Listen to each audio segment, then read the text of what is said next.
예전에 제가 대학교 등록금을 벌기 위해서 어느 직장에서 잠시 일을 한 적이 있습니다. 그때 직원분들이 서로 이야기하는 것을 들었어요. 교회를 가끔씩은 다니셨던 분들 같아요. 한 분이 서로 얘기를 하시는데, 교회는 복음이 참 중요하잖아요. 이분이 그렇죠. 교회는 복음을 정말 중요하게 여기죠. 침묵이 흘렀어요. 교회는 정말 복음을 전해야 되는 거잖아요. 이분이 또 얘기하는 거예요. 그럼요. 교회는 복음을 중요하게 여기고 잘 전해야죠. 침묵이 흘렀어요. 교회는 정말 복음을 중요하게 여기는 것 같아요. 그렇죠. 그런 이야기로 진행되다가 조금 침묵이 흐르다가 다른 이야기로 화제가 전환되는 것을 보았습니다. 속으로 무슨 생각을 했냐면, 복음이라는 단어를 들어봤지만 복음이 뭔지 잘 모르시는구나. 교회가 복음을 중요하게 여기고 복음을 전해야 된다고 얘기하고 복음을 듣고 믿으라고 얘기하는 것은 많이 들었지만 복음이 뭔지 자세하게 정리가 되어 있지는 않구나. 또 생각보다 교회를 오래 다니신 분들도 예수님 믿는 것, 예수님 구원자 되시는 것, 그리스도 되시는 것에 대해서 듣고 이제 아시지만 체계적으로 정리가 잘 안 된 분들이 꽤 많이 있구나라는 것을 알게 됐습니다. 그래서 오늘은 복음에 대해서 짧게 요약해서 정리를 해드리려고 하는데, 성경 구절 위주로 정리를 할 거고요. 사형리라고 비슷합니다. 생명의 달이라고 하는 것인데, 제가 가르쳤던 학생들은 꼭 이 생명의 달이라는 것을 반드시 가르쳤고, 또 우리 감신대 신학생들을 가르칠 때도 한 번쯤은 이것을 꼭 가르치는 시간을 가졌습니다. 저희 교회에서도 이것을 굉장히 중요하게 여기고 한 번이라도 꼭 들을 수 있는 시간을 갖도록 노력을 하고 있습니다. 기왕이면 이제 성경 구절 중심으로 복음을 설명을 할 터인데, 이 성경 구절들을 외우셨으면 좋겠어요. 그리고 이 성경 구절들로 흘러가는 이 복음의 설명을 외우셨으면 좋겠습니다. 생명의 다리라는 이름으로 복음에 대해서, 또 복음 대신 예수 그리스도에 대해서 한번 설명을 해드리겠습니다. 생명의 다리. 태초에 하나님께서 천지를 창조하셨습니다. 하나님은 영광 가운데 계셨어요.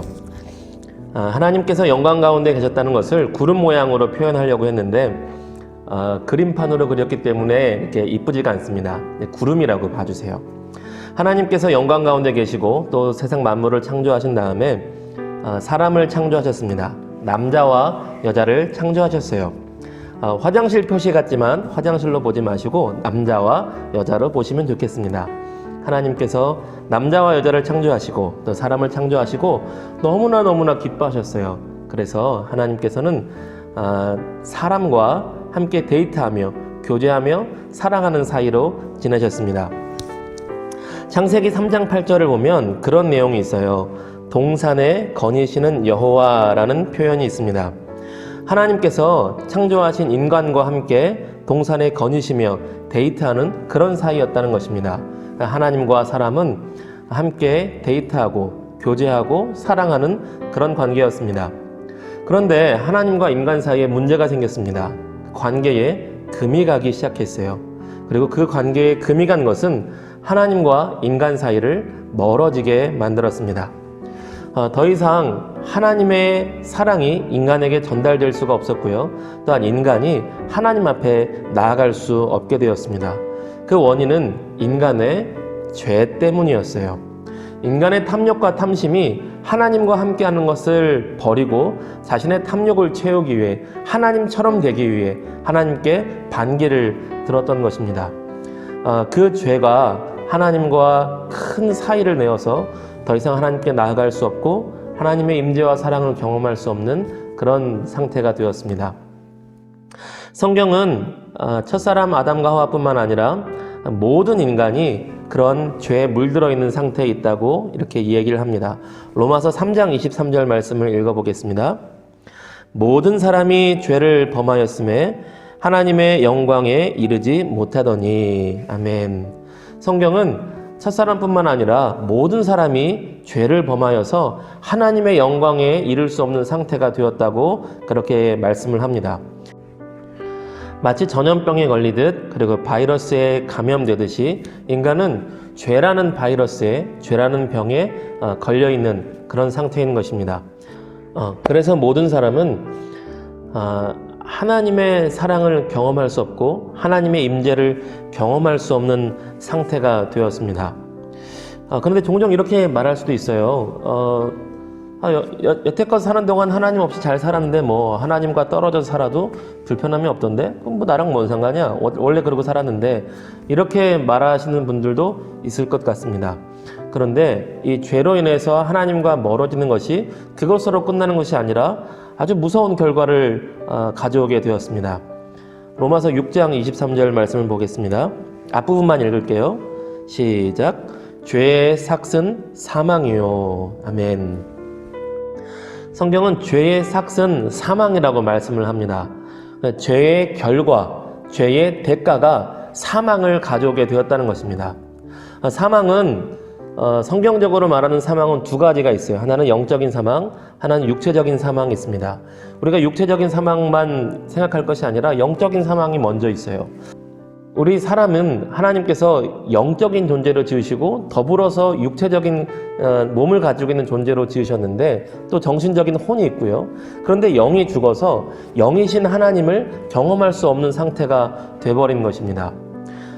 마치 통신 장비가 고장난 휴대폰처럼 휴대폰 내부에 있는 계산기나 사진기 이런 것들은 작동을 하지만 인터넷도 되지 않고 또 통신도 되지 않는 상태가 된 휴대폰처럼 우리의 몸도 살아있고 우리의 정신도 살아있지만 영적으로는 하나님과 통신이 되지 않는 겁니다. 하나님이 여전히 우리를 사랑하신다고 말씀하시지만 하나님의 말씀을 듣지 못하는 영적인 사망을 갖게 되었습니다. 또한 육체적으로도 몸이 죽게 되었어요. 우리에게 있어서 사망의 흔적들이 계속 나타나는 것 중에 하나가 질병이죠. 그리고 끝내 모든 인간은 죄의 결과로 사망에 이르게 된 것입니다. 근데 이렇게 얘기하면 또 이렇게 얘기하는 분도 계세요. 사람이 한번 살다 죽는 거지 뭐 그 뭐 대수인가? 당연히 죽는 거 아니야? 하나님 없이 살다가 뭐 죽을 수 있지 뭐 어쩌라고? 뭐 다 죽는 거야 어차피 사는 한 세상 내 맘대로 살다가 이렇게도 살다가 죽으면 그만이지 뭐, 이렇게 말씀하시는 분들도 있을 수 있습니다. 그런데 성경은 그것으로 끝이 아니라고 말씀을 하세요. 우리 히브리서 9장 27절 말씀 한번 보겠습니다. 같이 읽습니다. 한 번 죽는 것은 사람에게 정하신 것이요 그 후에는 심판이 있으리니. 아멘. 인간이 죄로 말미암아 사망이 들어오게 되었습니다. 그래서 하나님께서 인간이 한 번 죽도록 정하셨습니다. 한 번 죽는 것은 하나님께서 정하신 것이에요. 그런데 죽는 것으로 끝나는 것이 아니라 성경은 그 이유가 있다고 말씀을 합니다. 사망 이유가 있다는 거예요. 사망 이후에 무엇이 있냐면 심판이 있다고 말씀을 하십니다. 자, 여기부터는 성경이 말하는 거예요. 둘 중에 하나죠. 믿든가 안 믿든가, 받아들이든가 받아들이지 않든가, 반반입니다. 또 어쨌든 성경은 이것을 말하고 있고, 그리고 수천 년 동안 베스트셀러로 사람들이 읽고 있습니다. 그리고 이것을 통해서 진리를 발견하는 것이 사실이죠. 심판의 내용은 무엇이냐? 계시록 21장 8절 보면 이렇게 말씀을 합니다. 불과 유황으로 타는 못에 던져지리니 이것이 둘째 사망이라. 아멘. 불과 유황으로 타는 못에 던져지는데 이것을 둘째 사망이라고 말씀을 한대요. 그러니까 사망 이후에 심판이 있는데 이 무서운 심판이 하나 더 있는데 이것을 무엇이라 그러냐면 둘째 사망, 바꿔 말하면 영원한 사망이 있다는 것입니다. 사람이 한 번 죽는 것으로 끝나는 것이 아니라 심판이 있고 영원한 사망이 있다는 거예요. 이것을 우리는 쉬운 말로 지옥이라고 이야기를 합니다. 인간은요 이런 상태인 거예요. 우리가 뭐 맛있는 음식도 먹고 결혼도 하고 연애도 하고 즐겁게 오늘 밤을 뭐 지내고 즐거운 게임도 하고 스포츠도 하고 잘 지내지만 인간의 상태는 죄로 말미암아 사망이 들어오고 사망 위에는 심판이 있고 그 심판은 영원한 사망, 지옥의 형벌을 가게 될 실존인 것입니다. 그래서 사람들은 다시금 하나님의 영광을 회복하기 위한 많은 노력들을 합니다. 다시금 하나님 나라에 들어가는 인간의 존엄함을 회복하고 또 천국 백성을 꿈꾸는 것을 인간은 많은 노력을 하게 됩니다. 이것을 뭐 종교학적으로나 뭐 심리학적으로 얘기하자면 인간의 종교성이라고 얘기를 할 수도 있고요. 또 하나 성경적으로 보자면 전도서 말씀에 이런 말씀이 있어요. 하나님께서 인간에게 영원을 사모하는 마음을 주셨느니라, 이렇게 표현하기도 합니다. 어쨌든 사람들은 수많은 노력들을 합니다. 첫 번째는 지혜예요. 교육일 수도 있고요. 지혜와 교육, 철학으로 하나님의 영광에 혹은 하나님 나라에 혹은 유토피아에 가려고 하는 시도들을 하게 됩니다. 뭐 예전에 플라톤 철학 같은 이데아 사상 이런 걸 얘기할 수도 있고요. 18세기에 번영했던 계몽주의 사상 이런 걸 수도 있습니다. 계몽주의 사상, 교육을 통해서 사람들을 발전시키고 이 세상에 유토피아를 건설할 수 있다, 뭐 이런 사상을 가지고 있는 것이죠. 그런 긍정적인 생각을 가지고 있다가 세계 1차 대전과 세계 2차 대전을 통해서 교육과 과학의 발전으로 유토피아가 꼭 오는 것만은 아니구나. 인간은 교육과 선진 문명을 가지고도 서로를 해하는 죄성을 가진 인간이구나 라는 것을 생각하고 반성하는 계기가 됩니다. 성경은 뭐라 그러냐면요, 고린도전서 1장 21절에 이렇게 말씀합니다. 하나님의 지혜에 있어서는 이 세상이 자기 지혜로 하나님을 알지 못하는 고로 라고 말씀을 하세요. 하나님의 지혜는 이 세상이 자기 지혜로 하나님께 도달할 수 없다는 것입니다. 인간 스스로의 지혜로 하나님께 갈 수 없다는 거예요. 그렇겠죠. 당연히 유한한 인간의 지혜로, 피조물의 지혜로 전능하신 창조주 하나님의 지혜에 이른다는 것, 하나님의 나라와 하나님의 영광에 이른다는 것은 당연히 불가능한 일입니다. 마치 지나가는 개미가 우리의 스마트폰이나 인터넷, 또 우리의 사상과 철학을 이해하겠다고 노력하는 거나 마찬가지라고 생각해요. 도무지 이해할 수가 없지요. 또 하나, 사람들은 어떤 생각을 하냐면 착한 일을 해서 천국 가야겠다, 선행을 해서 천국 가야겠다, 이런 결심들을 많이 합니다. 많이 들어보셨을 거예요. 많이 생각도 해보셨을 것이고 착하게 살아야 천국까지, 그런 생각들도 많이 하셨을 것입니다.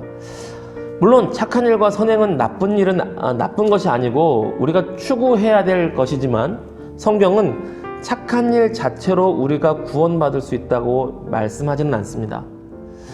디도서 3장 5절을 보면 이렇게 말씀을 하세요. 우리를 구원하시되 우리의 행한 바 의로운 행위로 말미암지 아니하시고 라고 말씀을 하십니다. 그러니까 우리를 구원하실지라도 우리가 행동한 착하고 의로운 선행을 가지고 구원하시지는 않겠다는 거예요. 왜 그럴까요? 이 다음에 노력하고 이유가 거의 같습니다. 다음에 노력한 인간의 노력들이 무엇이냐면 율법이에요. 율법을 내가 완벽하게 지켜서 하나님 앞에 의롭다고 인정받겠다, 뭐 이런 시도들이 있었던 것이죠. 그런데 로마서 3장 20절에 이렇게 말씀을 합니다. 율법의 행위로 그의 앞에 의롭다 하심을 얻을 육체가 없나니 율법으로는 죄를 깨달음이니라. 아멘. 율법을 완벽히 지켜서 내가 하나님 앞에 의로운 인간이라고 인정받겠다고 노력하는 순간 결국 뭐를 깨닫게 되냐면 내가 율법을 완벽하게 지킬 수 없는 죄인이구나, 이것을 깨닫게 된다는 것입니다. 선행도 마찬가지죠.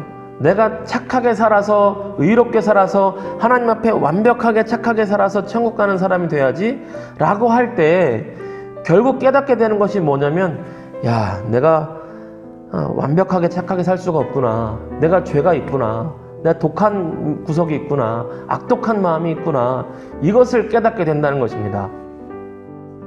그러면 이런 얘기를 하시기도 해요. 정말 극악무도한 죄인이 있고 일상생활에 작은 실수와 작은 나쁜 마음, 작은 나쁜 행동이 있는데 이것을 똑같이 취급할 수는 없지 않느냐, 뭐 이런 말씀들을 하시기도 합니다. 뭐 그럴 수도 있죠. 그럴 수도 있습니다. 그런데 제가 조금 여기에 관해서 작은 깨달음을 얻게 됐던 작은 계기 하나가, 제가 너무나 좋아하는 라면에 파리 한 마리가 쑥 빠졌을 때예요. 마치 파리가 독수리처럼 라면 면발을 채가기 위해서 자신은 할 수 있다는 강력한 의지를 가지고 라면에 딱 돌진을 하더라고요. 슉 들어와서 라면을 딱 잡더니 확 하고 멋있게 독수리처럼 치고 올라가는 것이 아니라 그대로 푹 빠져서 거기서 허우적허우적 대는 모습을 보았습니다. 여러분 어떨지 모르겠지만 파리가 먹어봤자 얼마나 먹겠어. 그리고 먹으실지 모르겠지만 저는 못 먹겠더라고요. 만약에 바퀴벌레 같은 게 빠졌다면, 혹은 독이 있는 지네가 빠졌다면, 작은 지네지만 지가 먹어봤자 얼마나 먹겠어. 그러고 먹을까요? 그럴 수 없겠더라고요. 저는 작은 벌레 한 마리지만 그 음식을 통째로 먹을 수가 없었습니다. 여러분 마찬가지로요, 천국에 아무리 작은 죄라도 들어가는 순간 천국이 아닙니다. 아무리 작은 죄라도 죄가 있다면 그것은 천국일 수가 없어요. 그리고 또 하나, 우리 기준으로 조금만 아주 작은 죄, 그렇다면 그 사람하고 근사치에 있는 조금 더 나쁜 죄는 어떡하죠? 그렇게 하다 보면 조금 더 하다 보면 어디까지 기준을 삼아서 착한 마음, 나쁜 마음을 판가름하고 받아들여야 되나요? 작은 죄라도 들어오는 순간 천국은 천국이 아닙니다. 그래서 인간은 착한 일을 하려고, 착한 일로 구원받으려고 노력을 하다 보면 결국 내 안에 죄가 있다는 것을 깨닫고 알게 되고요. 그래서 하나님은 우리를 구원하시려고 하실지라도 우리의 의로운 행동으로 구원하시지 않겠다는 것입니다. 또 하나, 사람들이 어떤 노력을 하냐면 종교의식을 가지고 하나님 앞에 혹은 천국에 가겠다는 생각들을 갖기도 합니다. 제 주변에도 그런 분들도 있어요. 사람이 종교 하나쯤은 가지고 있어야지 교양 생활처럼 그렇게 생각하는 분도 있습니다. 그리고 정말로 구원에 이르기 위해서 종교의식을 갖는 분도 있어요. 천국 가려고 교회 출석 열심히 한다거나, 아니면 천국 가려고 성경을 백독한다거나. 그런데요, 그게 과연 될까요? 어떤 종교의식을 아무리 대단하게 치른다고 해서 하나님께서 그게 나랑 무슨 상관인데, 그러면 끝 아니겠습니까? 고린도전서 1장 17절에 이렇게 말씀하세요. 그리스도께서 나를 보내심은 세례를 베풀게 하려 하심이 아니요 오직 복음을 전하게 하려 하심이로되. 아멘. 사도 바울의 이야기입니다. 예수 그리스도께서 사도 바울을 보내셨는데 세례를 베풀게 하려고 보내신 것은 아니라는 거예요. 세례는 우리 기독교에서 정말 중요한 의식이거든요. 세례는 내가 옛사람은 죽고 하나님의 사람으로 살아갑니다. 이제는 내가 하나님의 자녀가 되었습니다. 하나님의 종이 되었습니다. 예수 그리스도의 신부가 되었습니다. 나는 이제 예수님과 결혼한 사람입니다. 나는 이제 하나님의 종입니다. 이렇게 온 세상 앞에, 이 하늘과 땅 앞에 선포하는 의식이 바로 세례예요. 얼마나 중요한 의식입니까? 그런데 하물며 우리 기독교에서 정말 중요하게 생각하는 세례 예식조차도 그것을 위해서 사도가 혹은 목회자가 보냄을 받지는 않았다는 것입니다. 결국 세례가 아무리 위대한 종교 의식일지라도 그것으로 구원받고 하나님 백성, 하나님 자녀가 되는 것은 아니라는 것이죠. 세례 의식의 자체가 천국에 가게 되는 그 능력이 있는 것은 아니라는 것입니다. 여러분, 그럼 우리는 인간은 어떻게 하죠? 사망과 심판과 영원한 사망에 있는 이 지옥을 향해서 달려가는 이 인간의 실존인데, 인간의 지혜로도 안 되고 착한 일로도 안 되고 율법으로 안 되고 종교의식으로도 안 되는 겁니다. 인간의 노력으로는 안 되는 거예요. 마치 태평양 바다에 빠진 인간처럼 되지 않는 겁니다. 태평양을 건너가는 큰 배에서 선장이 주의하라 주의하라, 결코 우리 규칙을 깨지 말라라고 했는데 울타리를 넘어가서 태평양 바다에 빠졌다면 자기 힘으로는 바다를 건널 힘이 없어요. 자기 힘으로는 태평양 바다를 건너서 살아나올 수 있는 사람은 아무도 없습니다. 방법은 하나죠. 태평양 바다를 건너고 있던 그 배에서 구조의 생명의 밧줄을, 생명의 튜브를 던져주는 겁니다. 그걸 잡아야 되는 것이죠. 우리 고린도전서 1장 17절에 좋은 힌트가 있어요. 다시 한번 읽어보겠습니다. 그리스도께서 나를 보내심은 세례를 베풀게 하려 하심이 아니요 오직 복음을 전하게 하려 하심이로되. 아멘. 세례를 베풀게 하기 위해서 보내신 것이 아니라 복음을 전하게 하려고 보내셨다는 겁니다. 이 복음이 인간의 이 처절하고 불쌍하고 안타까운 현실에서 다시금 하나님의 영광으로 이끌어주는, 다시금 우리를 하나님의 자녀로서, 하나님 백성으로서 이끌 수 있는 그 길이 열렸다는 거예요.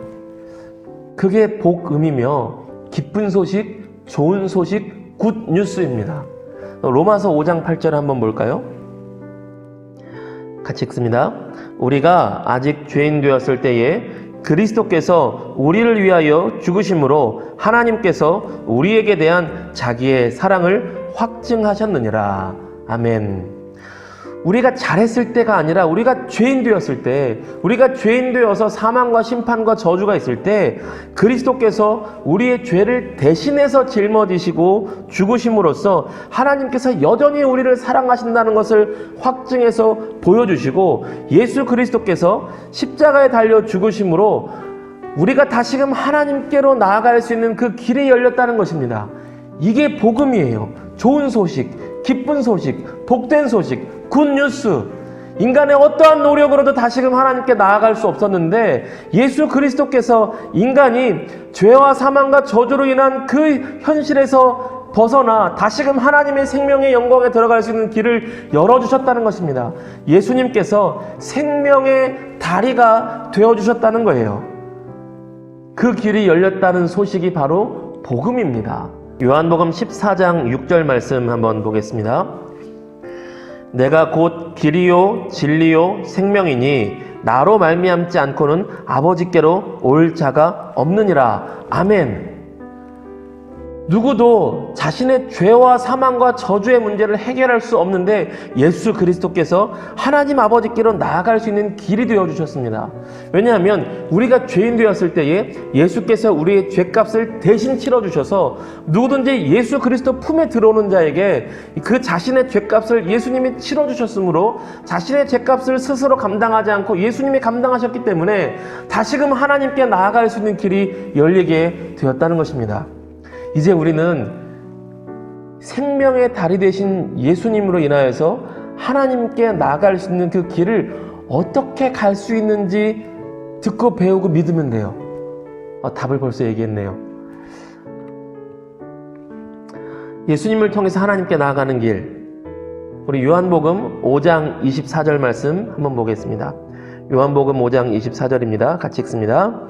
내가 진실로 진실로 너희에게 이르노니 내 말을 듣고 또 나 보내신 이를 믿는 자는 영생을 얻었고 심판에 이르지 아니하나니. 아멘. 여기서 앞에 보면 내가 진실로 진실로 너희에게 이르노니 내 말을 듣고 또 나 보내신 이를 믿는 자는 영생을 얻었고 생명을 얻었다고 말씀하십니다. 그러니까 듣고 믿으면 되는 거예요. 간단하죠? 그럼 듣는다는 것은 무엇이냐? 골로새서 1장 6절을 보면 듣는다는 것에 대해서 설명을 해주십니다. 골로새서 1장 6절을 읽어보겠습니다. 이 복음이 이미 너희에게 이름에 너희가 듣고 참으로 하나님의 은혜를 깨달은 날부터. 아멘. 듣는다는 것은 무엇이냐? 길에서 예수님 믿으세요 한 귀로 듣고 한 귀로 흘려버리는 게 듣는다는 것이 아니라 이 복음의 말씀, 우리가 죄로 말미암아 사망에 들어오고 심판 가운데 거하게 되었고 영원한 사망의 형벌 가운데 거하게 되었는데 지혜로도 선행으로도 율법으로도 종교의식으로도 다시금 하나님의 영광에 이를 수 있는 길이 전혀 없었는데 예수님으로 말미암아 하나님의 은혜와 사랑으로 말미암아 다시금 생명을 얻을 수 있게 되었구나. 와, 하나님께서 우리를 여전히 사랑하시고 우리에게 이렇게 은혜를 베푸시는구나. 우리가 특별하게 대단하게 잘한 것이 없을지라도 하나님께서 먼저 우리에게 다가오시고 우리에게 은혜와 사랑을 베풀어 주시는 좋은 분이시구나. 요게 들은 거예요. 이렇게 생각하는 게. 그럼 그 다음은 믿어야 돼요. 믿어야 넘어가는 겁니다. 믿는다는 것은 무엇이냐면 요한복음 1장 12절 말씀입니다. 요한복음 1장 12절 말씀 읽어봅니다. 시작. 영접하는 자, 곧 그 이름을 믿는 자들에게는 하나님의 자녀가 되는 권세를 주셨으니. 영접하는 자, 곧 그 이름을 믿는 자들에게 하나님의 자녀가 되는 권세를 주셨대요. 믿는다는 것은 무엇이냐면 영접하는 거예요. 영접하는 거.